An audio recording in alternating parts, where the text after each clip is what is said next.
Hi hello నమస్తే welcome to Srinivas make academy channel. ఈ రోజు ఈ వీడియోలో మనం 2025-26లో జరిగినటువంటి రైల్వే గ్రూప్ ఎగ్జామ్స్ లో వచ్చినటువంటి ప్యూర్ మ్యాథ్స్ లోని మెన్సురేషన్ యొక్క పీవైకి ఒక పార్ట్ 1 డిస్కస్ చేద్దాం. Let's get into video.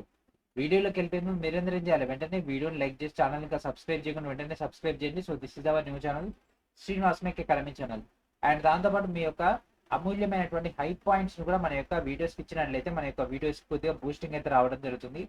Pure maths series start చేసిన దగ్గర నుంచి ఈ రోజు వరకు కూడా అట్లీస్ట్ అంటే ఇప్పుడు ఈ వీడియో చేస్తున్న టైంకి ఒక్క వీడియో కూడా 500 వ్యూస్ అయితే రీచ్ అవ్వలేదు. జస్ట్ 100, 120, 150, 200 అక్కడే అయిపోతుంది. చాలా కష్టపడి ఈ ప్యూర్ మ్యాథ్స్ మొత్తాన్ని మనం తెలుగులో ఇంగ్లీష్లో రెండు లాంగ్వేజ్లో మీకు ఇక్కడ ఆన్ స్క్రీన్లో క్వశ్చన్స్ అన్ని కూడా మనం కవర్ చేసేస్తున్నాం. అయినా సరే మనకైతే వ్యూస్ రావట్లేవు అండ్ దాంతోపాటు మనకు ప్రాపర్ రెస్పాన్స్ కూడా రావట్లేదు. సో ఇదే విధంగా మీ యొక్క రెస్పాన్స్ ఉంటే మాత్రం నెక్స్ట్ ఇంకా వేరే సబ్జెక్ట్ ఏదైతే ఉంటుందో దాన్ని డీల్ చేయడానికి మాకైతే ఇంట్రెస్ట్ అయితే రాదు. అండ్ ఆల్రెడీ మనం ప్యూర్ మ్యాథ్స్ దాంట్లో ఆల్మోస్ట్ ఆల్ అన్ని టాపిక్స్ కంప్లీట్ చేసుకున్నాం, ఒక మెన్స్ట్రేషన్ తప్ప. సో ఇక క్షేత్రమితి అనేటటువంటి ఒక మెన్స్ట్రేషన్ టాపిక్ ని ఈ రోజు అయితే స్టార్ట్ చేసిద్దాం. ఓకే మరి మెన్స్ట్రేషన్ స్టార్ట్ చేయాలంటే మనకు ఫార్ములాస్ కావాలి, ఫండమెంటల్స్ కావాలి, ఈజీ క్వశ్చన్స్ కావాలి. దాంతోపాటు ఫార్ములాస్ని ఏ విధంగా మనం ఎగ్జామ్లో ప్రజెంటేషన్ చేయాలి అనేదంతా కూడా గత గ్రూప్ డి అయినటువంటి 2022లో జరిగినటువంటి గ్రూప్ డిలో ఈ యొక్క పార్ట్ 1లో మొత్తం ఫార్ములాస్ ఎక్స్ప్లెయిన్ చేసిన, పార్ట్ 2 దగ్గర నుంచి పార్ట్ 7 వరకు కూడా మొత్తం కూడా క్వశ్చన్స్ ఎక్స్ప్లెయిన్ చేసిన. ఈ వీడియోస్ అన్ని మన యొక్క శ్రీనివాస్ మేక్ అకాడమీ ఛానల్లో అందుబాటులో ఉన్నాయి, ఫ్రీగా అందుబాటులో ఉన్నాయి. కొద్ది రోజులు మాత్రమే అందుబాటులో ఉంటుంది, తర్వాత ఈ వీడియోలన్నీ కూడా డిలీట్ అయిపోతాయి.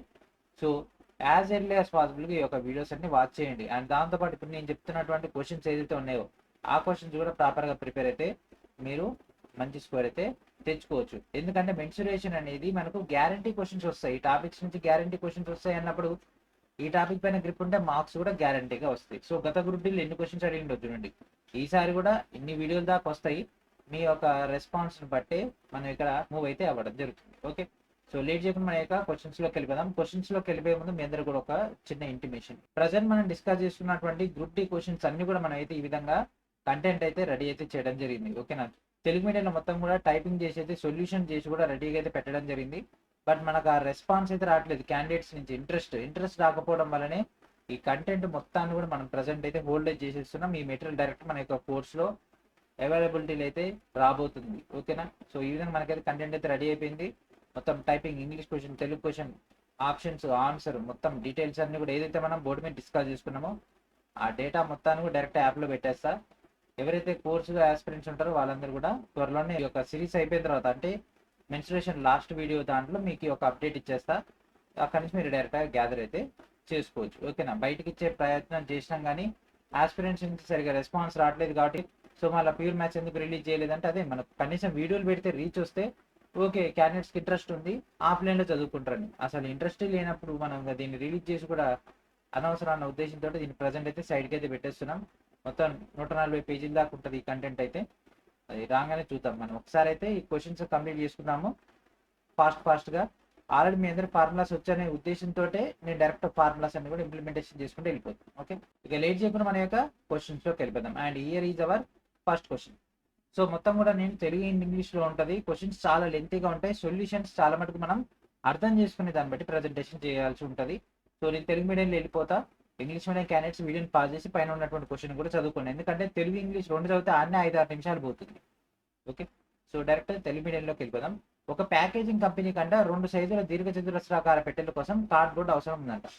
పెద్ద పెట్టె కొలతలు కన్నా తీసుకుంటే 30 సెంటీమీటర్లు ఇంటూ 25 సెంటీమీటర్లు ఇంటూ 10 సెంటీమీటర్లు, మరియు చిన్న పెట్టె కొలతలు కన్నా తీసుకుంటే 18 సెంటీమీటర్లు మరియు 12 సెంటీమీటర్లు మరియు 10 సెంటీమీటర్లు. ఈ యొక్క డేటా తోటి మనకు ఒక పెద్ద పెట్టె ఒక చిన్న పెట్టెకు సంబంధించినటువంటి కొలతలు ఇవ్వడం జరిగింది.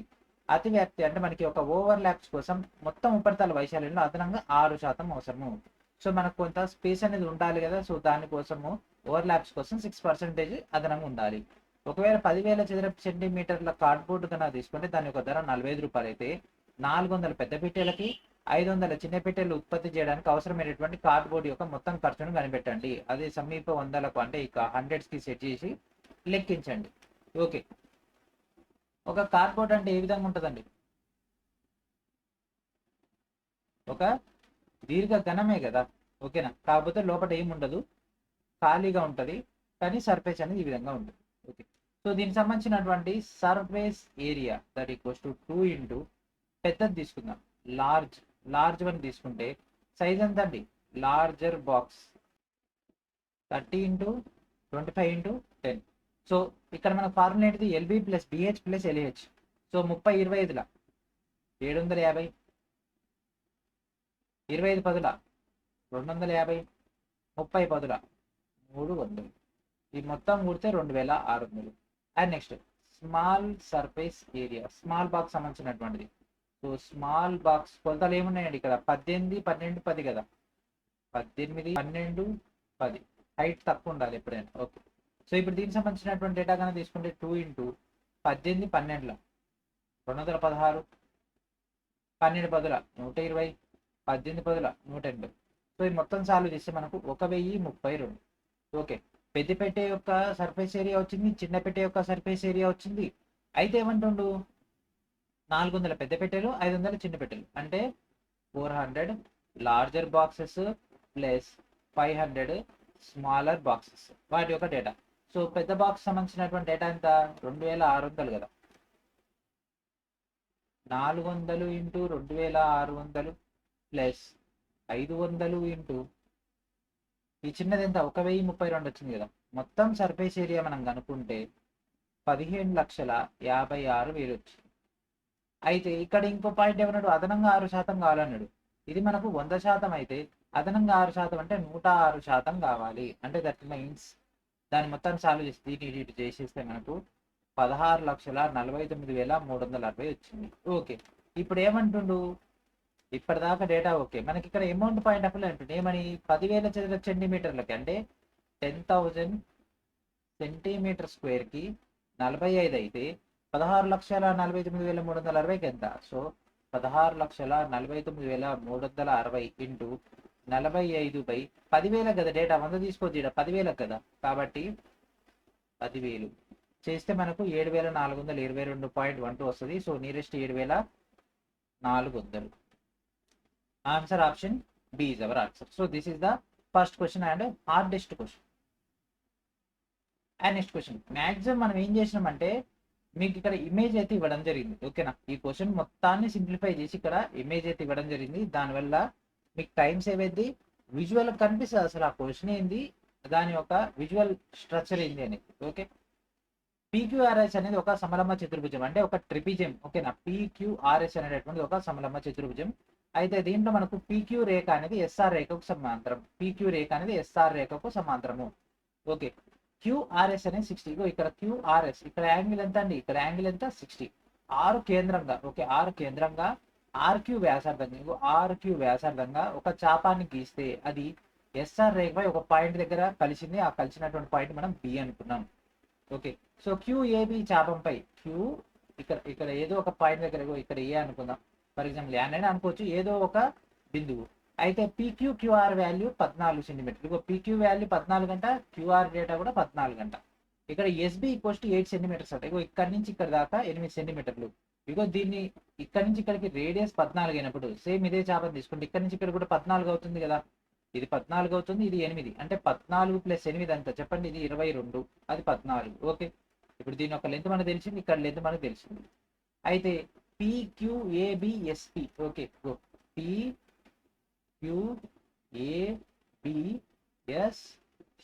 యొక్క వైశాల్యాన్ని కనిపెట్టమంటారు. ఈ వైశాల్యాన్ని కనిపెట్టాలి. ఈ వైశాల్యం కనిపెట్టాలంటే ఫస్ట్ ట్రిపిజియం యొక్క వైశాల్యాన్ని వచ్చి ఇగో ఈ ఆర్క్ ఉంది కదా, ఈ సెక్షన్ తీసేస్తే వచ్చేస్తుంది కదా, that is a simple data.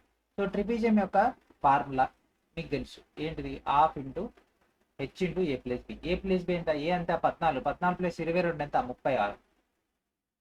మరి హెచ్ ఎక్కడ వస్తుంది, ఈడు వస్తుంది హెచ్. ఇది ఎట్లా ఉంది, ఇది ఒక ట్రిపిజన్ లెక్క ఉంది కదా, ఇది 60 యాంగిల్, ఆల్రెడీ మనకి 14 వచ్చేసింది. సో ఇక్కడ డేటా అనేది మనకు 7√3 వస్తుంది, 7√3 మైనస్. ఇప్పుడు మనకు ఇంకేం కావాలి, ఇగో చాపం, ఇక్కడ ఉంది కదా, ఇక్కడ చాపం కావాలి. ఇక్కడ చాపం అంటే πr² మనకు ఆ యొక్క భాగం, πr² మొత్తం 360 డిగ్రీస్ కదా వృత్తం. సో ఇక్కడ ఈ కొంత కోణమే ఉంది, ఎంత 60 డిగ్రీల కోణంతో డేటా ఉంది కాబట్టి 360/60 చేస్తే ఇది క్యాన్సిల్ అయిపోతే 6 వస్తుంది. సో డైరెక్ట్ ఇంప్లిమెంటేషన్ చేద్దాం. పై అంతా 22/7 ఇంటూ సో ఆర్ స్క్వేర్ అంటే 14 × 14, ఆ రేడియస్ ఇదే కదా, ఈ పాయింట్ నుంచి ఈ పాయింట్ దాకే కదా రేడియస్. 14 × 14 ఎంత ఇది 6. ఓకే, సో ఇక్కడ చూడండి 2 1 2 18, 18 7 126 √3 మైనస్. సో దీని మొత్తాన్ని మనం సింప్లిఫై చేస్తే 308/3. ఓకే, ఎట్లా పోతుందంటే ఏం లేదు, 7 1 7 2 2 1 2 7 7 2 14 14 22/3 చేసేసాం. సో ఇక్కడ ఆల్రెడీ మనకు తెలుసు √3 వాల్యూ అంటే ఇక్కడ మనకు ఒకటి ఇచ్చిండు. ఓకే, 1.732. ఓకే, సో ఇప్పుడు ఈ యొక్క డేటాని దీన్ని రెండింటిని మనం సింప్లిఫై చేస్తే 182.32 మైనస్. సో దీన్ని సింప్లిఫై చేస్తే 102.33. సో మనకు 116 అప్రాక్సిమేట్గా అది వచ్చేస్తుంది. So answer option C is our answer. Okay, ఇదే డయాగ్రామ్ మనం గీయాలంటే చాలా టైం పడుతుంది, ఎందుకే ఈ క్వశ్చన్స్ అనేవి ట్రికీ క్వశ్చన్స్, బట్ నేర్చుకోవాలి మనం ఇవన్నీ.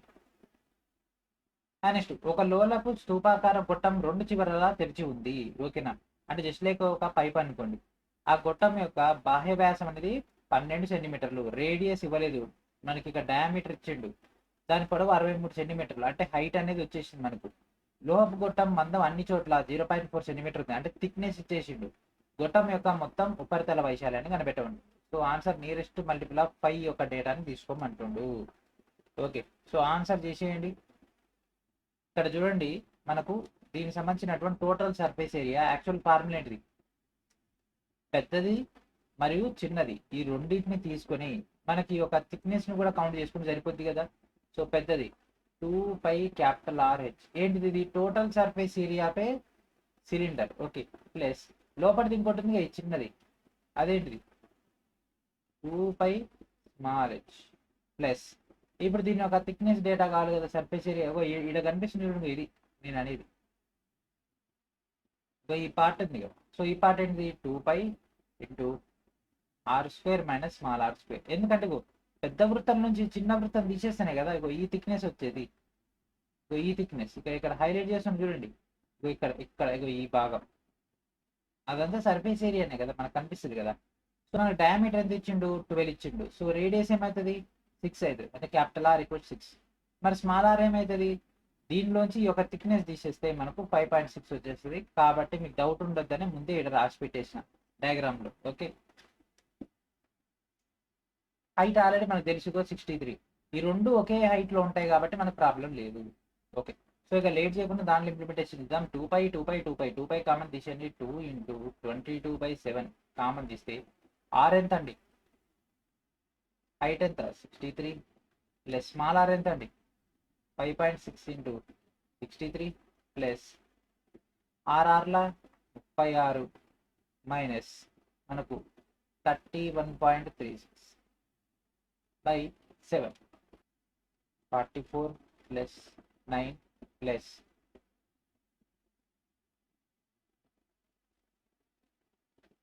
11.6 × 0.4 × 44/7 డైరెక్ట్ చేసేస్తున్నా. ఓకే, క్యాలిక్యులేషన్ పార్ట్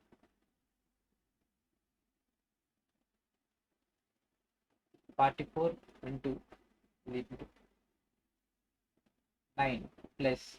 సో ఇదేమవుతుంది మనకు 204.16/7. సో ఇది మొత్తం సాల్వ్ చేసి మనకు 4593.60 ప్లస్ ఇది సాల్వ్ చేస్తే 29.16 వస్తుంది.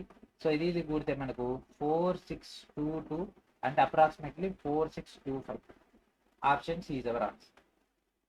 సో ఇక్కడ దాకా మీకు అర్థమైంది కదా. సో ఈ డేటా ఏం లేదు, సో దీనికి సంబంధించినటువంటి ఈ 7th డే లోపల మనం క్యాలిక్యులేషన్ చేసుకుంటూ వెళ్ళిపోయాం. ఇలా దీన్ని నేను ఇందులో చేసుకుంటాను అట్లా ఏం చేసుకోవచ్చు. ఇక్కడ ఇట్లా ట్రై చేసినా కానీ ఇదే మెథడ్ చేద్దామని ఇదే మెథడ్ చేసుకుంటాం. 14 సెంటీమీటర్ల భుజం కలిగినటువంటి ఒక ఘనాకారపు చెక్కదిమ్మపై సాధ్యమైనంత గరిష్ట వ్యాసం కలిగినటువంటి ఒక అర్ధగోళం అమర్చబడి ఉంది. ఈ విధంగా అమర్చినటువంటి ఘన పదార్థం యొక్క మొత్తం ఉపరితల వైశాల్యం ఎంత. ఒక అర్ధగోళం అనేది ఒక దేనిపైన ఉందండి, ఒక క్యూబ్ పైన ఉంది. ఇక్కడ డయాగ్రామ్ తీసుకొచ్చిన చూడండి. ఓకే, అయితే ఒక అర్ధగోళం తీసుకుందాం. ఒక అర్ధగోళం యొక్క సంపూర్ణతల వైశాల్యం అంటే మనకు 3πr² వస్తుంది. అయితే ఇక్కడ ఈ స్పియర్ లో ఈ భాగం ఏదైతే ఉందో ఈ భాగం ఆల్రెడీ దీంతో కాంటాక్ట్ లో ఉంది కదా, ఈ క్యూబ్ యొక్క ఈ భాగంతో ఇందులో క్యూబ్ యొక్క ఈ భాగంతో కాంటాక్ట్ లో ఉంది కాబట్టి అది మనకు కనబడదు. కనబడినప్పుడు దాన్ని మైనస్ చేయాలి. Minus pi r square. Okay, అప్పుడు ఏమవుతుంది? 2πr². 2πr². అండ్ దాంతోపాటు ఇక్కడ చూడండి, సేమ్ ఈ యొక్క క్యూబ్కి సంబంధించినటువంటి ఆ పార్ట్ కూడా కనిపించట్లేదు కదా, అంటే ఒక లేయర్ పైన ఇంకొక లేయర్ వచ్చింది. ఒకటేమో దీనికి సంబంధించింది అయితే ఇంకోటేమో ఈ క్యూబ్కి సంబంధించినటువంటి లేయర్, ఇది కూడా కనిపించట్లేదు కదా. అది కూడా కనబడినప్పుడు దాని యొక్క ఉపరితలం కూడా మనకు కనిపించినప్పుడు దాన్ని ఏం చేయాలి? దాన్ని కూడా మైనస్ చేసేయాలి. So that equals to πr². So first ఏమో 3πr² లోంచి ఒకటి తీసేస్తే 2πr² వచ్చింది. దానిలోంచి క్యూబ్కి సంబంధించినటువంటి డేటా కూడా తీస్తే ఇది వచ్చేసింది. Okay, πr². సో ఇప్పుడు మనం క్యూబ్కి సంబంధించినటువంటి డేటా తీసేసుకొని ఇది యాడ్ చేసుకుంటే అయిపోతుంది. ఓకే, సో క్యూబ్ యొక్క అంటే ఈ యొక్క ఘనం యొక్క వైశాల్యం ఏమవుతుంది? 6a² ప్లస్ ఇక్కడ ఉన్నటువంటి πr². ఇగో ఈయనే ఉంది గేమ్ అంతా. ఇగో రెండు πr² తీసేయడమే గేమ్. సో 6 ఇంటూ ఇదంతా 14. 14లో డైరెక్ట్ చేద్దాం. 14² ప్లస్ 22/7 ఇంటూ రేడియస్ ఎంత? ఇక్కడ మనకి ఇచ్చింది సైడ్ 14 అంటే రేడియస్ 7 అవుతుంది. 7 ఇంటూ 7, ఒక 7 పోయింది. అండ్ ఇది మనకు మొత్తం మల్టిప్లై చేస్తే 1176 ప్లస్ యూతలు చేస్తే 154. ఎందుకంటే 22 ఏట్ల ఇది చేస్తే మనకు 1330 వస్తుంది. సో ఆన్సర్ ఏంటిదండి? Option C is our answer. ఇవన్నీ టఫెస్ట్ క్వశ్చన్సే. 14 సెంటీమీటర్ల వ్యాసార్థం కలిగినటువంటి ఒక గోళాన్ని 3 వ్యాస తలాల వెంబడి కోసి 6 సమాన భాగాలుగా విభజిస్తే ఈ విధంగా ఏర్పడినటువంటి కొత్త ముక్కలన్నింటి యొక్క సంపూర్ణ తల వైశాల్యం లేదా మొత్తం ఉపరితల వైశాల్యం. ఓకే, సో ఒక స్పియర్ తీసుకున్నాము. సో ఇట్లా చేసినాము. ఇప్పుడు ఇవేమైనాయి? 2 అర్ధగోళాలు అయినాయి. ఓకే, ఏమైనాయండి? 2 అర్ధగోళాలు అయినాయి. సో 2 అర్ధగోళాలు అయినప్పుడు ఒక్కొక్కటి 2πr² స్ట్రక్చర్ మనకు ఫ్రేమ్ అయిపోయింది. ఓకే, సో ఇప్పుడు దీన్ని ఏమన్నట్టు ఇట్లా చేసి దీనికి డబల్ అవుతుంది అంటే 4πr². ఇప్పుడు మళ్ళీ ఇక్కడ ఇట్లా చేసి అంటే 6πr². ఓకే, అయితే సర్ఫేస్ దాంట్లో ఏమవుతుంది? ఎప్పుడైతే స్పియర్ అనేది హెమిస్పియర్ సర్ఫేస్ ఏరియా అవుతుందో అప్పుడు మనకి అది 2 టైమ్స్ ఈ యొక్క డేటా అనేది ఎక్స్ట్రా మనకు రావడం జరుగుతుంది. ఓకే, యాక్చువల్గా స్పియర్ సంబంధించినటువంటి సర్ఫేస్ ఏరియా 4πr². అండ్ దాంతోపాటు ఇక్కడ వచ్చినటువంటిది 6πr². సో మొత్తం 10πr². So direct value implementation చేసి 10 ఇంటూ సంథింగ్ ఏం చేసినా జీరోనే వస్తుంది. So this is our answer. Option C is our answer. 22/7 into 14 into 14. So 7 ఒకట్ల 7 రెండుల ఇది క్యాలిక్యులేషన్ చేసి అది వచ్చేస్తుంది. తెలియని వ్యాసార్థం కలిగినటువంటి ఒక లోహపు గోళాన్ని కరిగించి 64 చిన్న గోళాలుగా మలిచిరంట. దాని యొక్క పునర్నిర్మాణ ప్రక్రియలో మొత్తం లోహంలో 20% వ్యర్థంగా నష్టపోతే లోహం నష్టపోయిన తర్వాత మనకు 64 చిన్న గోళాల యొక్క మొత్తం ఘన పరిమాణం 10,752 అయితే మనకు గోళం యొక్క వ్యాసార్థాన్ని కనుగొనండి.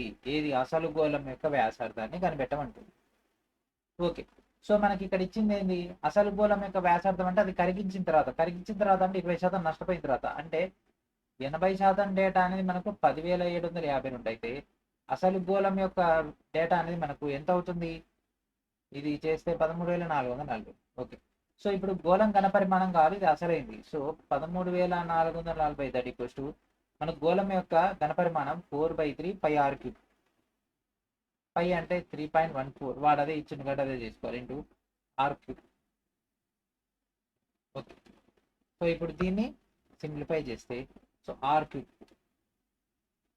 That equals to 3230.75. సో దీనికి నియరెస్ట్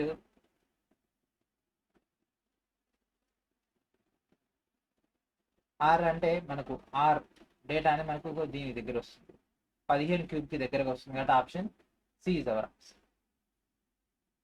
నెక్స్ట్, ఒక పరుగు పందెం ట్రాక్ అనేది 2 సమాంతర సరళ రేఖల భాగాలను కలిగి ఉందంట. ఇక్కడ ఉంది కదా, ఇది సమాంతరమైనటువంటి సరళ రేఖ. దీనిలో ప్రతి భాగం 120 మీటర్ల పొడవు ఉందంట. ఓకే, మరియు ఈ 2 భాగాల యొక్క చివరలు అర్ధవృత్తాకార చాపాల ద్వారా కలపబడి ఉంది. ఇక్కడ ఇది ఒకటి అర్ధవృత్తము, ఇక్కడ ఇది ఒక అర్ధవృత్తం. అయితే ఈ ట్రాక్ యొక్క అంతర చుట్టుకొలత 504 మీటర్లు. అంటే ఈ భాగము ఇప్పుడు మనం మార్క్ చేసినటువంటి రెడ్ కలర్ ఏదైతే ఉందో అదంతా కూడా మనకు 504 మీటర్లు ఉంది. ట్రాక్ అంతటా దాని వెడల్పు ఏకరీతిగా 18 మీటర్లు ఉంటాయి. అంటే ఈ యొక్క విడ్త్ అనేది 18 మీటర్లు అయితే ట్రాక్ యొక్క బాహ్య చుట్టుకొలతను కనిపెట్టండి. సో ఫస్ట్ అంతర్ చుట్టుకొలత మనకు తెలుసు కాబట్టి దీని యొక్క వైశాల్యం, దీనికి సంబంధించినటువంటి డేటా ఫైండ్ అవుట్ చేస్తే అప్పుడు అవుటర్ డేటా అనేది వస్తుంది. సో ఇది ఎట్లా అనుకోవచ్చు, ఇది ఒక రేడియస్ అనుకోవచ్చు. ఈ పాయింట్ తీసుకుంటే దీని నుంచి దీనికి రేడియస్, ఆ యొక్క రేడియస్ ని దీన్ని కలుపుకుంటే ఈ యొక్క డేటా వస్తుంది. సో ఫస్ట్ మనకు ఇక్కడి నుంచి ఇక్కడికి ఎంత, 120 240. ఇక్కడి నుంచి ఇక్కడికి ఇది ఈ రెండు కలుపుకుంటే రెండు అర్ధగోళాలు కలిస్తే మనకేమొచ్చింది, ఒక పూర్తి వృత్తం అవుతుంది. వృత్తం యొక్క చుట్టుకొలత 2πr. 2πr దట్ ఈక్వల్స్ ఎంత, 504 మీటర్లు. సో 240 అవతలికి వెళ్ళిపోయి ఈ 2 అవతలికి వెళ్ళిపోతే 2 × 22/7 × r దట్ ఈక్వల్స్ 264.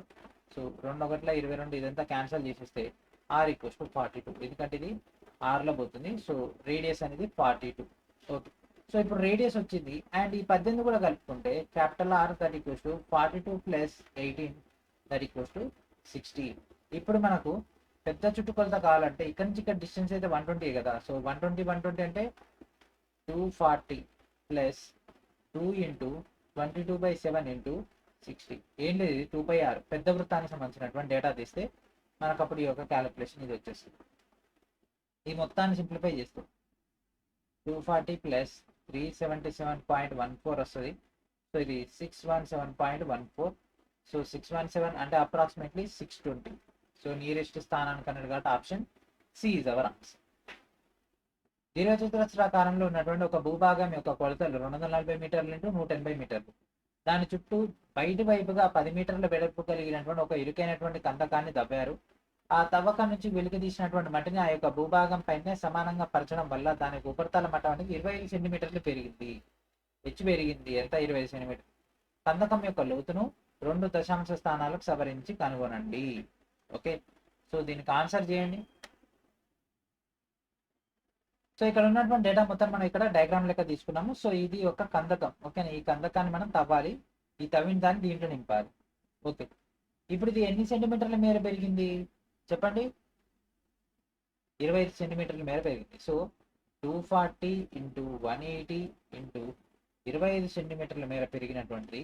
సో ఇప్పుడు మనం పెద్ద రెక్టాంగిల్ చిన్న రెక్టాంగిల్ యొక్క డేటాను తీసేస్తే అప్పుడు మనకి ఒక కందకం యొక్క డేటా వస్తుంది. దాని యొక్క హైట్ కనుక్కుంటే మనకు తెలిసిపోతుంది, ఎందుకంటే మనకి ఇక్కడ కావాల్సిన కందకం యొక్క లోతు. కాబట్టి పెద్ద రెక్టాంగిల్ చిన్న రెక్టాంగిల్ యొక్క డేటా అంటే దాని యొక్క ఏరియాని తీసుకుంటాం. పెద్ద రెక్టాంగిల్ అంటే ఏంటిది, 200 × 260. ఇది ఆల్రెడీ 240, ఇది 10 అంటే ఇది కూడా 10. 10 + 10 10 + 10 260. So 260 × 200 minus 240 × 180 × h. Okay, so దీని మొత్తాన్ని సింప్లిఫై చేస్తే 108 that equals 5200 minus 43200 × h. So దీని మొత్తాన్ని సింప్లిఫై చేస్తే h ఈక్వల్స్ 122.72 వస్తుంది. దట్ మీన్స్ అంటే సెంటీమీటర్లు, ఆప్షన్స్ మీటర్లు ఉన్నాయి కాబట్టి h equals 1.23 metres. 108 1234 that equals 8800 × h. Okay, ఈ క్వశ్చన్స్ అన్ని కూడా టైం కిల్లింగ్. తర్వాత చూడండి, తర్వాత క్వశ్చన్స్ అన్ని ఫాస్ట్గా అయిపోతాయి. ఈ స్టార్టింగ్ లో హార్డ్ క్వశ్చన్స్ మనం అన్ని హార్డ్ క్వశ్చన్స్ కవర్ చేస్తున్నాం. స్టార్టింగ్ 60 సెంటీమీటర్లు × 45 సెంటీమీటర్లు × 40 సెంటీమీటర్లు కొలతలు కలిగినటువంటి ఒక దీర్ఘచతురస్రాకార అక్వేరియంలో దాని ఎత్తులో 80% వరకు నీరు నింపబడి ఉందండి. 20 సెంటీమీటర్ల అంచు పొడవు కలిగినటువంటి ఒక ఘనపు లోహాన్ని దాంట్లో కనుక పూర్తిగా ముంచితే నీటి మట్టం ఎంత మేర పెరుగుతుంది. ఏం లేదు, ఇక్కడ యురేకా అనేటటువంటి ఒక సిద్ధాంతం ఉంటుంది. ఏంటిది, దీని యొక్క డేటాకు సంబంధించినటువంటిది. అంతే మనకు బయటకు అనేది చేంజ్ అవుతుంది. సో అప్పుడు మనం క్యూబ్ యొక్క వాల్యూమ్ క్యూబాయిడ్ యొక్క వాల్యూమ్ కంపారిజన్ చేస్తే తెలిసిపోద్ది. సో క్యూబ్ యొక్క ఒక అంచు 20 అంటే దాని యొక్క క్యూబ్ అంటే ఏంటిది, ఘనం కాబట్టి అన్ని సైడ్లు సమానంగా ఉంటాయి కాబట్టి 20 × 20 × 20 దట్ ఈక్వల్స్ టు క్యూబాయిడ్ మనకి ఎంత ఇచ్చిండు, 60 × 45 × h కనుక్కుందాం. సో 21 20 3. ఓకే, 5 4 5 9 ఏమైనా పోతుందా, ఇది 80 that equals 3 9 27 × h. So h equals to 2.96. So answer ఏంటిదండి, option D is our answer. Okay, ఎంత పెరిగింది అది, 2.96 సెంటీమీటర్. ఘనపరిమాణం ఇదే కదా మనకు అక్కడ చేంజ్ అయ్యేది. 14 సెంటీమీటర్ల వ్యాసార్థం కలిగినటువంటి ఒక స్థూపాకార పైపు ద్వారా నీరు అనేది 15 km/h వేగంతో ప్రవహిస్తూ 50 మీటర్ల పొడవు మరియు 44 మీటర్ల వెడల్పు కలిగినటువంటి ఒక దీర్ఘచతురస్రాకార తొట్టెలోకి చేరితే ఆ తొట్టెలో నీటి మట్టం 25 సెంటీమీటర్ల మేర పెరగడానికి ఎంత సమయం పడుతుంది? ఓకే, సాల్వ్ చేసేయండి. ఒక పైప్ తీసుకున్నాము. సో ఇక్కడ మనకు 14 సెంటీమీటర్లు అంటే డి వాల్యూ ఇచ్చిండు. D equals to 2r that equals to 14. So r that equals to 7. Okay, so ఇక్కడ మనకు సెంటీమీటర్లు ఇచ్చింది. ఇక్కడ ఇవన్నీ కూడా మీటర్లలో ఉన్నాయి. km/h ఇది సెంటీమీటర్లు ఇచ్చింది కానీ మిగిలినంత. కాబట్టి రేడియస్ ని 7/100 రాసుకోవచ్చా? మీటర్లో మార్చుకోవచ్చు కదా. సో మనకి ఇక్కడ స్పీడ్ ఇచ్చిండు. Speed equals to distance by time, లేదా distance equals to speed into time. So distance that equals to speed ఎంత? 15 కిలోమీటర్ అంటే 15,000 మీటర్లకు మార్చుకుంటే 15,000 ఇంటూ టైం. ఓకే, సో ఇక్కడ ఇది ఎట్లా ఉంది? ఇది ఒక వృత్తం కదా. వృత్తం యొక్క వైశాల్యం 5r². So 22/7 into 7/100 into 7/100 into ఇక్కడ దీని యొక్క డేటా ఎంత? 15,000 ఇంటూ టైం. ఓకే, సో ఇక్కడ 7కి ఇక్కడ 7కి పోయింది. ఇక్కడ 2 సున్నాలకి ఇక్కడ 2 సున్నాలు పోయింది. ఇక్కడ 1 సున్నాకి ఇక్కడ 1 సున్నా పోయింది. అండ్ 2 11ల 2 5ల 11 ఏళ్ళ 77 77 7 3 21 21 11ల. So 21 into 11 into T that equals to. So ఇప్పుడు మనకు దేంట్లో నింపాలి? 50 మీటర్ల పొడవు 44 మీటర్లు అటువంటి ఒక తొట్టెలో ఎన్ని సెంటీమీటర్లు కావాలి? 21 సెంటీమీటర్లు కావాలి. So that equals to 50 into 44 into 21 by అక్కడ ఉన్న సెంటీమీటర్లు దాని మీటర్లో మార్చుకుంటే బై 100. సో దీని మొత్తం ఇటు రాద్దాం. 21 into 11 into T that equals to 50 into 44 into 21 by 100. So 11 ఒకట్ల 11 4ల. అండ్ ఇక్కడ 21కి ఇక్కడ 21 పోయింది. 51ల 52ల 2 ఒకట్ల 2 2ల. So T equals to 2. ఎంత టైం పడుతుంది? 2 గంటల్లో పడుతుంది. Option B is our answer. ఒక చక్రీయ చతుర్భుజం ఏబిసిడిలో భుజాలు ఏబి ఈక్వల్స్ 10 సెంటీమీటర్లు అంట, బీసీ 14 సెంటీమీటర్లు అంట, సిడి 8 సెంటీమీటర్లు అంట, డిఏ 12 సెంటీమీటర్లు అయితే ఆ చతుర్భుజం యొక్క వైశాల్యాన్ని కనిపెట్టమంటారు. సో దీన్ని మరో కొత్త మోడల్ చేద్దాం. A plus B plus C plus D by 2. So 10 14 8 12 మొత్తం కూడితే 44 వస్తుంది. 44/2 అంటే 22. Triangle under root of minus A into S minus B into S minus C into S minus D. So 22లోంచి 10 పోతే 12 ఇంటూ ఇది 8 అవుతుంది, 14 అవుతుంది, 10 అవుతుంది. సో ఇది చేస్తే మనకు అండర్ రూట్ ఆఫ్ 13 440 వస్తుంది. సో దీన్ని సపరేట్ చేస్తే 210 ఇంటూ 64. ఓకే, ఎందుకు ఇట్లా చేస్తున్నాం అంటే మనకు అక్కడ డైరెక్ట్ డేటా ఇవ్వలేదు, పార్ట్స్ ఇచ్చేసి, కాబట్టి దాన్ని సింప్లిఫై చేస్తున్నాం. 64 బయటకు వస్తే 8√210. సో ఆన్సర్ ఏంటిదంటే option D is our answer. ఎందుకు ఇట్లా చేసినాం అంటే ఆప్షన్ చూస్తేనే మనకు అర్థమవుతుంది. ఆప్షన్స్ బట్టే మనం క్వశ్చన్ యొక్క ప్రొసీజర్ చూసుకోవాలి. ఓకే, సేమ్ మోడల్ ఇంకో క్వశ్చన్ వస్తుంది. దీని ఆప్షన్ చూడండి, మీకు అర్థమైపోతుంది. ఇక్కడ చూడండి, ఏబిసిడి అనే చతుర్భుజాకారంలో ఉన్నటువంటి ఒక పార్క్ లో యాంగిల్ సి అనేది మనకి ఇక్కడ 90, ఇక్కడ 90. ఏబి ఈక్వల్స్ టు ఎంత అండి? AB equals to 36, BC equals to 42, CD equals to 40 and AD equals to 36 అయితే పార్క్ యొక్క వైశాల్యం ఎంత? ఓకే, సో పార్క్ యొక్క వైశాల్యం. సో ఈ మొత్తం మనకు 58 అయితే ఇది ఎంత అవుతుంది? 29 అవుతుంది, ఇది 29 అవుతుంది. ఓకే, సో దీన్ని మనం ఇక్కడ ఇట్లా పార్టిషన్ చేసుకుంటే మనకి ఇది ఒక చిన్న ట్రయాంగిల్, ఇది ఒక చిన్న ట్రయాంగిల్ కనిపిస్తుంది కదా. 20, ఇదేమో 21. కాబట్టి ఇక్కడ ఈ యొక్క డేటా ఏం లేదు. ఇక్కడ ఇది ఒక ట్రయాంగిల్ ఉంది కనిపిస్తుంది కదా, ఇది ఒక పార్టిషన్ తీసుకున్నాము. సో దీని మధ్యలో ఇట్లా చేసేసుకున్నాము. ఇది ఒక ట్రయాంగిల్ లెక్క, ఇది ఒక ట్రయాంగిల్ లెక్క, ఇది ఒక ట్రయాంగిల్ లెక్క. 40 42 అంటే ఇది 20 21 అయితే ఇది ఖచ్చితంగా 29 అవుతుంది. సో ఈ యొక్క డేటా తీసుకుంటే ఇక్కడ ఈ యొక్క పార్ట్, ఈ యొక్క పార్ట్ 22 40, 21 2 42, కాబట్టి 29 2 50. సో ఇది 29, ఇది 29 ఈ విధంగా. సో లేట్ చేయకుండా క్వశ్చన్ సాల్వ్ చేసేద్దాము. సో మనకు కావాల్సినటువంటిది ఈ యొక్క డేటా వస్తే ఇది ఇది ఇది 3 త్రిభుజాలు తీసుకుంటే కథం పని అయిపోతుంది. సో √36² - 29². ఏం లేదు, ఇది ఆల్రెడీ మనం ఇంతకుముందు అనుకున్నటువంటిది. కర్ణము స్క్వేర్ = భుజము స్క్వేర్ ప్లస్ భుజము స్క్వేర్. సో కర్ణము స్క్వేర్ మైనస్ భుజము స్క్వేర్ = భుజము స్క్వేర్. సో ఇక్కడ హెచ్ ఇంటూ హెచ్, ఏ ఇంటూ ఏ, బి ఇంటూ బి ఆ డేటా వస్తుంది. సో ఇది 1296 - 841, దట్ ఇంప్లైస్ ఇది 21.33. ఏంటిది? ఇగో ఇది 21.33. ఇది ఒకటి వచ్చింది, ఇది ఒకటి వచ్చింది, ఇది ఒకటి వచ్చింది, కథం వేసి పడేద్దాం. ఓకే. సో ఇక్కడ చూడండి, హాఫ్ ఇంటూ హైట్ ఎంత 42 ఇంటూ భూమి ఎంత 40. ఏంటిది? ఇది half into B into H కదా, ఇది ఒక లంబకోణ త్రిభుజం కాబట్టి half into B into H తీసుకున్నాం. And next plus. So already ఈ యొక్క డేటా తెలిసింది కాబట్టి పెద్దది డైరెక్ట్ తీసేసుకుందాము. సో హాఫ్ ఇంటూ ఇదెంత 58 ఇంటూ, అండ్ ఇక్కడ హైట్ ఎంత, ఈ హైట్ ఎంత 21.33. ఓకే. సో ఇది చేస్తే 2 1 2 21 21 4 8 4 0 ప్లస్ 618.57 చేస్తే 1458.57, that plus nearest 1458.6. Option A is our answer. ఏం లేదు, మనకి ఇక్కడ ఉన్నటువంటి ఇట్లా ఇచ్చిండు, ఈ విధంగా ఇచ్చిండు. దీన్ని మనం సాల్వ్ చేయాలి అంటే ఏ విధంగా సాల్వ్ చేయాలి? దీన్ని చిన్న చిన్న ముక్కలు లెక్క చేసుకోవడం. ఇలా కట్ చేసుకున్నాం. ఓకే. సో ఇది 40 ఉంది, ఇది 42 ఉంది. సో దీన్ని సగం చేసి ఇది 20 21 అయినప్పుడు ట్రిప్లెట్ సూత్రం ప్రకారంగా మనకి ఇక్కడ 29 వస్తుంది. ఇది డబల్ ఉంది, ఇది డబల్ ఉంది కాబట్టి ఇది 58. ఇక్కడ కట్ చేసుకుంటే ఇది ఒక చిన్న ట్రయాంగిల్, ఇది ఒక చిన్న ట్రయాంగిల్ అవుతుంది. అండ్ ఈ రెండింటి యొక్క డేటా కూడా మనకు 36 వచ్చింది కాబట్టి ఇంకా సింప్లిఫై అయిపోయింది మన వరకు. ఓకే.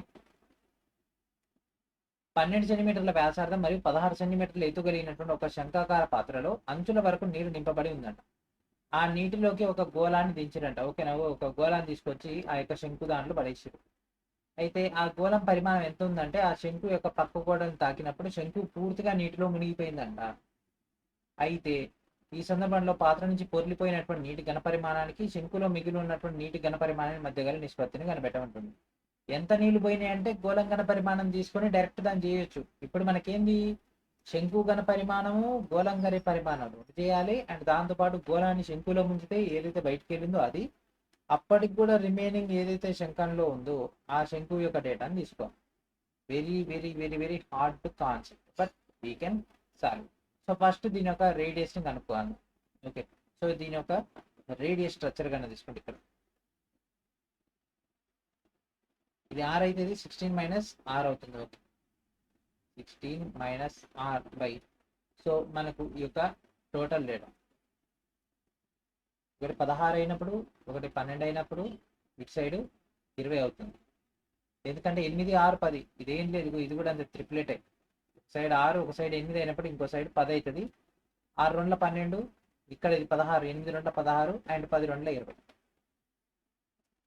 సరే, r బై ఇదెంత 12 వచ్చేస్తుంది. ఎందుకంటే అదే కదా వ్యాసార్థం వాడే ఇచ్చింది కాబట్టి. So 48 - 3r that equals to 5r. ఎట్లా రాసుకున్నాం? ఏం లేదు, 4 3 12, 4 5 20. ఇది ఇక్కడికి వెళ్ళిపోయింది, ఇది ఇడికి వెళ్ళిపోయింది, అంతే.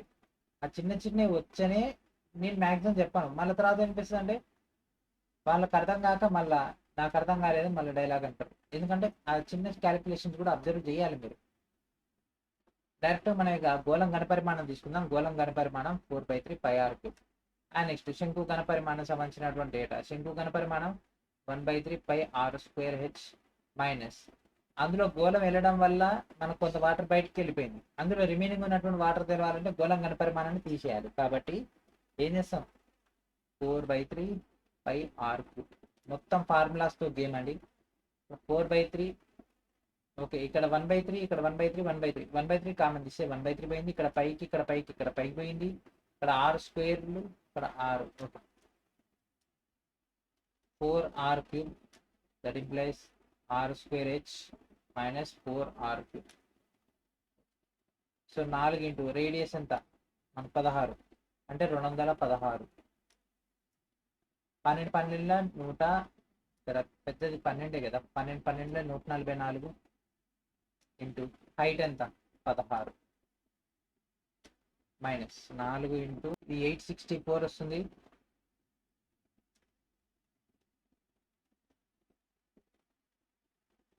2304 minus 864 that equals to 1440. So ఇది 3లో పోతుంది, ఇది 5లో పోతుంది, ఎందుకంటే ఇది 288, 3లో 288 ఇంటూ 5లో చేస్తే మనకి ఇది వస్తుంది కాబట్టి 3:5లో మనకు ఆన్సర్స్ అయితే రావడం జరుగుతుంది. సో 3:5 అంటే option B is our answer. ఇవన్నీ చాలా హార్డ్ క్వశ్చన్స్ అండి, ఓకేనా, చాలా కేర్ఫుల్గా వినాలి. అండ్ నెక్స్ట్ ఇది చూడండి, question number 14. Mostly question number 14 తోటి క్లాస్ ఫినిష్ చేసిద్దాము. నెక్స్ట్ వీడియోలో కావాలంటే ఇంకొక 20 క్వశ్చన్లు సాల్వ్ చేద్దాం, ఎందుకంటే ఇది క్వశ్చన్స్ అట్లాంటివి చాలా టైం పట్టే క్వశ్చన్స్ ఇవన్నీ. ఒక చతురస్రపు ఆధారాన్ని మరియు 10 అడుగులు ఎత్తును కలిగినటువంటి ఒక గది ఘన పరిమాణం 25,000 ఘనపు అడుగులండి. ఆ గది యొక్క 4 మూలల్లో ఒక్కో దాని యొక్క ఆధార వైశాల్యం 25 చదరపు అడుగులు ఉన్నటువంటి చిన్న గదులు అంటే క్యూబికిల్స్ ఉన్నాయట. ఆ చిన్న గదులు ఆక్రమించని గది భాగంలోని గోడలకు మరియు పైకప్పుకు రంగు వేయాల్సి ఉంది. మొత్తం ఎంత వైశాల్యానికి రంగు వేయాలి? సో ఇక్కడ చూడండి, మనం ఇక్కడ డేటా తీసుకున్నాము, తీసుకున్న తర్వాత దీంట్లో ఈ భాగాలకు మనం వదిలేసుకోవాలి 5 చదరపు అడుగులు చొప్పున, ఇగో ఇటు ఇటు ఇటు ఇటు ఇట్లా తీసేసుకోవాలి. అప్పుడు దాని యొక్క డేటాను కనిపెట్టమంటుంది. ఎంత ఉంది ఇది? 10 అడుగుల యొక్క గోడ, ఓకే, ఆ గోడకు సంబంధించినటువంటి డేటా అండ్ దాంతోపాటు base. So A² into 10 that equals to 25,000 ఘనపు అడుగులు, అదే కదా. సో దీన్ని బట్టి ఏ వాల్యూ దట్ ఈక్వల్స్ టు 50 వచ్చేసింది. సో ఇక్కడ నుంచి ఇక్కడికి మనకి ఎంత అవుతుంది అంటే 50 అవుతుంది, ఓకే. సో మనకు ఎట్లాగో లెంత్ అదే విడ్త్ అదే మనకు క్యూబ్కి, కాబట్టి ఆ డేటానే యాజ్ ఇట్ ఇస్ మనం ఇక్కడ తీసుకుంటాము. పెయింటింగ్ అనేది మనకి ఇక్కడ ఏం చేసిండు, ఈ 4 గదులకు వేయకూడదు. సో 4 గదుల యొక్క డేటాను మనం రిమూవ్ చేసేసుకుంటే అయిపోద్ది కదా. సో 4 గదులు అంటే ఇక్కడ ఉన్నటువంటి ఈ డేటానే కాదు, దీన్ని మనం పైకి లేపితే ఇట్లా ఈ గోడ ఎత్తు 10 అడుగులు, ఓకేనా. ఈ దీనికి సంబంధించినటువంటి డేటాను రిమూవ్ చేయాలి. అంటే 5 ఇంటూ 5 ఇంటూ 10, 5 5 25, 25 10 250, ఓకే. సో ఇప్పుడు మిగిలినటువంటి డేటాను మనం తీసుకున్నాం. 2 into L plus B into H plus LB, ఎందుకంటే ఇది ఒక దీర్ఘచతురస్రం లెక్క అయిపోయింది కదా. ఇదొక పీసు, ఇదొక పీసు, ఇదొక పీస్, అట్లా దీర్ఘఘనం దానికి సంబంధించినటువంటి data -4 into 5 into 10 plus 10 into 5 plus 5 into 5. ఏం లేదు, ఈ చిన్న వాటిని దానిలోంచి రిమూవ్ చేసేస్తే మనకు మొత్తం డేటా వచ్చేస్తుంది, పెయింట్ వేయాల్సినటువంటి డేటా. సో 2 ఇంటూ ఎల్ అంటే అదే, బి అంటే అది, ఎల్ ప్లస్ బి అంటే 50 ప్లస్ 50 ఎంత 100, 100 ఇంటూ హైట్ ఎంత, హైట్ ఎంత ఇచ్చిండు 10,000 ప్లస్ 50 2,500 మైనస్ 4 ఇంటూ ఇక్కడ ఉన్నటువంటి లోపల డేటా మొత్తం చేస్తే 50 50 25, 50 50 ఎంత అండి చెప్పండి, 100 100 125.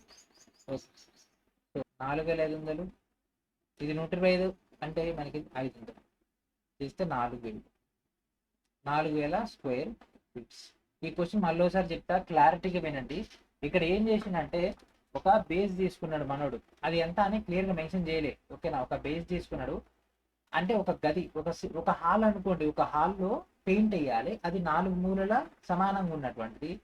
దాని హైట్ వచ్చేసరికి మనకు ఎంత ఉంది, 10 ఫీట్ ఉంది, ఓకేనా, 10 అడుగులు ఎత్తుంది. అయితే దాని యొక్క ఘన పరిమాణం 25,000 ఘనపు అడుగులు ఒకటి ఇచ్చేసి, అయితే గది యొక్క 4 మూలల్లో ఏం చేసిండు, ఈ మూలలో ఒకటి, ఈ మూలను ఒకటి, ఈ మూలను ఒకటి, ఈ మూలను ఒకటి 4 రూములు నిర్మించిండు. వీటికి పెయింట్ చేయొద్దు అని చెప్పిండు. ఈ మిగిలినటువంటి భాగంలో బేస్ పెయింట్ చేయాలి, వాల్స్ పెయింట్ చేయాలి, అంతే కదా. వాల్స్ పెయింట్ చేయాలి, బేస్ పెయింట్ చేయాలి. సో అట్లాంటప్పుడు దీన్ని రిమూవ్ చేసేసుకుంటే సరిపోతుంది. అదే ఏం చేసామంటే మనం ఇక్కడ ఈ మొత్తాన్ని దానిలోంచి ఈ భాగాలను రిమూవ్ చేసేసుకున్నాం, అంతే. సో ఈ యొక్క డేటాకు సంబంధించినటువంటి చిన్న చిన్న పాయింట్స్ ఉపయోగించుకుంటే అయిపోయింది. ఈ క్వశ్చన్ కూడా చెప్పేస్తాం. So sin² of a/3 plus cos³ of 5b/6, okay, ఈ డేటా ఇచ్చేసాం. సో ఇక్కడ మనకు 8 మరియు 10 భుజాలు కలిగినటువంటి క్రమ బహుభుజుల యొక్క కోణాలు ఏబి అని అనుకోమంటుండు, దీని యొక్క విలువను కనుక్కోమంటుండు. సో మనకు బహుభుజికి సంబంధించినటువంటి డేటా ఏంటిది, మనకు ఇంటర్నల్ ప్లస్ ఎక్స్టర్నల్ కలిపితే 180 రావాలి, okay. So external that equals to 360/n అనేటటువంటి ఫార్ములా. సో ఫస్ట్ దాంట్లో ఎంత ఇచ్చిండు, 8 భుజాలు ఉన్నాయి. ఫస్ట్ దాంట్లో 8 భుజాలు ఉన్నాయి. So 360/8 that equals to 45 degrees. అంటే ఇది ఎక్స్టర్నల్ యాంగిల్, ఎందుకంటే డైరెక్ట్ ఇదే ఫార్ములాను ఉపయోగించినాం కాబట్టి. అండ్ నెక్స్ట్ సెకండ్ దాంట్లో కూడా 360 ఎంత అండి, ఇది 10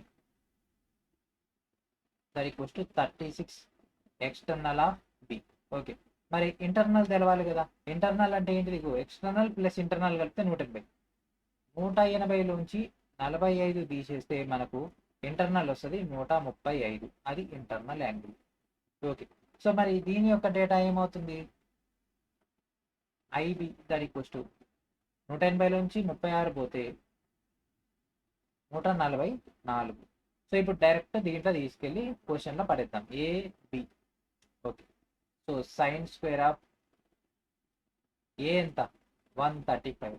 135/3 plus cos cube of, so B 144 into 5గా 720/6. అదే కదా 6, అదే కదా. సో సైన్ స్క్వేర్, ఇది ఒకట్ల 3 ఒకట్ల 3 4 12 15 3 5 15 45. Sine square 45 plus 6 12 12 6 72 120 of cos cube. Okay, so ఇప్పుడు సైన్ స్క్వేర్ 45 అంటే సైన్ 45 1/√2. 1/√2 అంటే 1/2 వస్తుంది. కాస్ అంటే ఇక్కడ మనకు డేటా -1/2 వస్తుంది, దాని క్యూబ్. మైనస్ ఎట్లాగో యువతలకి వచ్చేస్తే 1/2 - 1/8 కింద 8 వచ్చేస్తుంది. 4 - 1 3/8. సో ఆన్సర్ ఏంటి, దాని option C is our answer. ఈ క్లాస్ ఒక్కసారి చూస్తే అస్సలే అర్థం కాదు, మల్టిపుల్ టైమ్స్ వాచ్ చేయాలి. ఓకేనా, సో ఇక్కడతో ఈ క్లాస్ని ఫినిష్ చేద్దాం. నెక్స్ట్ పార్ట్లో సేమ్ ఇదే మోడల్ ఉంటాయి, దాదాపు ఇంకో 50 నుంచి 60 క్వశ్చన్, మొత్తం హార్డెస్టే. ఓకే, అవి అయిపోయిన తర్వాత అప్పుడు ఈజీ క్వశ్చన్స్ వస్తాయి. సో ఇది ఫ్రెండ్స్ ఈ రోజు. నెక్స్ట్ వీడియో మనం దీని ఒక కంటిన్యూషన్లో భాగంగా రిమైనింగ్ క్వశ్చన్స్ సాల్వ్ చేద్దాం. And thank friends, thank for watching.